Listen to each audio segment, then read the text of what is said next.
Supreme কোর্টের নির্দেশে চাকরি গেল মালদা বার্লো বালিকা বিদ্যালয়ের 4 শিক্ষিকার। একই সঙ্গে চাকরি গেল সংশ্লিষ্ট বিদ্যালয়ের এক গ্রুপ ডি মহিলা কর্মীরও।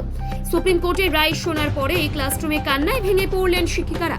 চাকরি হারানোর পর গ্রুপ ডি কর্মী ভেরোনিকা টুডু জানান 2016 সালে পরীক্ষা দিয়েছিলেন, 2018 সালে চাকরি পেয়েছেন। গ্রুপ ডি পদে দক্ষিণ দিনাজপুরের বাসিন্দা, আইসিডিএস চাকরি করতেন, 15 বছর করেছেন, কিন্তু আর্থিক কারণে ভালো রোজগারের আশায় গ্রুপ ডি পদে চাকরির জন্য পরীক্ষা দিয়েছিলেন। চাকরি হয় মালদা বার্লো বালিকা বিদ্যালয়ে। আজ খবর পেয়ে কান্নায় ভেঙে পড়েছেন। একজন ছেলে রয়েছে, বেসরকারি স্কুলে পড়ে। এখন কি করবেন বুঝতে পারছেন না, রাষ্ট্রপতির দ্বারস্থ হবেন এমন ভাবছেন, জানালেন ভেরোনিকা টুডু। একই সঙ্গে ওই বিদ্যালয়েরই আরও শিক্ষিকার চাকরি গেল। এই স্কুলে আমি গ্রুপ ডি পোস্টে চাকরি করি। আজকে দেশের সর্বোচ্চ আদালত সুপ্রিম কোর্ট রায় কি রায় দিয়েছে, কি শুনলেন? আমি রায় জাস্ট সকালে গতকালকে আমি খবর দেখেছিলাম যে হতে পারে, কিন্তু আমি কনফার্ম ছিলাম না যে হবে। তার কারণ মাঝে মাঝে এরকম হয়, আবার হয় না। তারপর আমি 10টা-20-র মধ্যে স্কুলে এসে আমি মোবাইল ওইভাবে দেখিনি, তাই জানি না। এখানে এসে আমি যখন জানতে পারলাম যে এই রায়টা প্যানেল ক্যান্সেলের কথা বলা হচ্ছে, তখন তো স্বাভাবিকভাবেই খুব মনটা খারাপ হলো।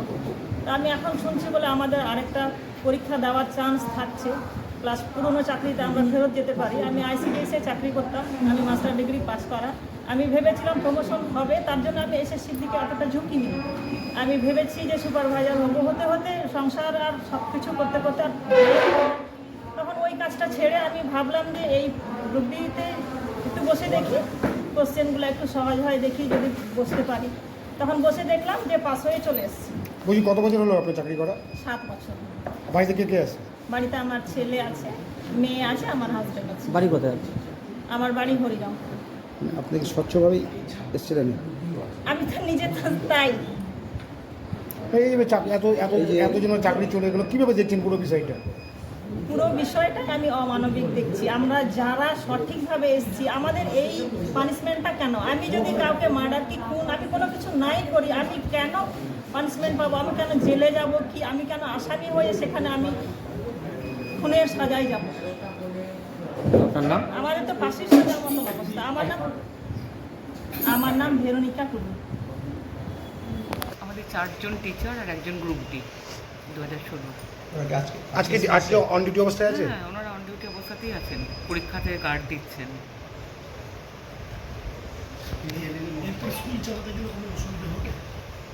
অবশ্যই হবে। 4 জন যদি হঠাৎ করে কোনো কি এখন সরকার বলবে আমরা তো জানি না।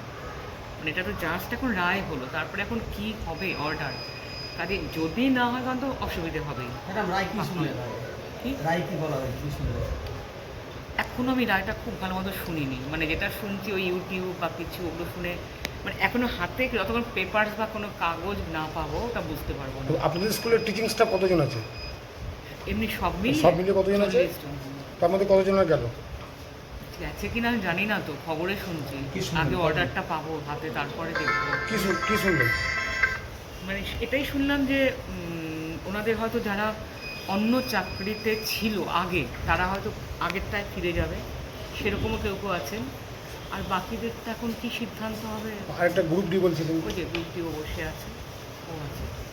কতটা অসুবিধার মুখে পড়তে হবে চাকরি ভাব চলে যায়? খুব অসুবিধার মুখে পড়তে হবে, কারণ আমাদের হায়ার সেকেন্ডারির সবাই টিচার। ওরা হায়ার সেকেন্ডারির ইংলিশ মিডিয়ামে, তার মধ্যে 2 জন টিচার। বলছি ম্যাডাম, যে 4 জন কোন কোন সাবজেক্টের টিচার? একজন হায়ার সেকেন্ডারি ফিজিক্স, হায়ার সেকেন্ডারির বায়োলজি।